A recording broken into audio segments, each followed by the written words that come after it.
महोदयांना, अध्यक्ष महोदय, मंत्री महोदयांना मला एवढं स्पेसिफिक विचारायचं आहे, मराठी शाळा बंद पडण्यामागं सगळ्यात महत्त्वाचं कारण असेल तर तिथे शिक्षकाची कमतरता आहे. आणि 15 मार्च 2024चा जो शासन निर्णय आहे यामध्ये एक जर विद्यार्थी संख्या कमी झाली तर एक शिक्षक कमी होतो, पर 59 जर विद्यार्थी 60चे झाले तर एक शिक्षक कमी होतो. परंतु जर तो एक शिक्षक वाढवायचा असेल तर 16 विद्यार्थी वाढवावे लागतात. हा जो अन्यायकारक शासन निर्णय आहे, संच मान्यता, त्यामुळे शिक्षक संख्या मिळत नाही आणि शिक्षक नसल्यामुळे, शिक्षकाची तिथं उपलब्धता नसल्यामुळे तिथली पटसंख्या कमी होते आणि मराठी शाळा बंद पडतात. त्यामुळे हा 15 मार्च 2024चा जो शासन निर्णय आहे त्यात थोडक्यात शासन निर्णय बदल करणार का, एवढं स्पेसिफिक उत्तर मुख्यमंत्री महोदयांनी द्यावं.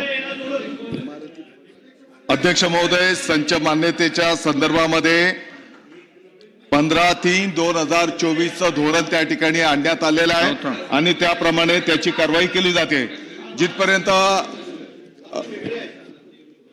पहिली ते 5वीच्या वर्गाच्या करता त्या परिसरामध्ये जर शाळा नसेल तर निश्चितपणे त्याचा आपण सहानुभूतीपूर्वक विचार करू.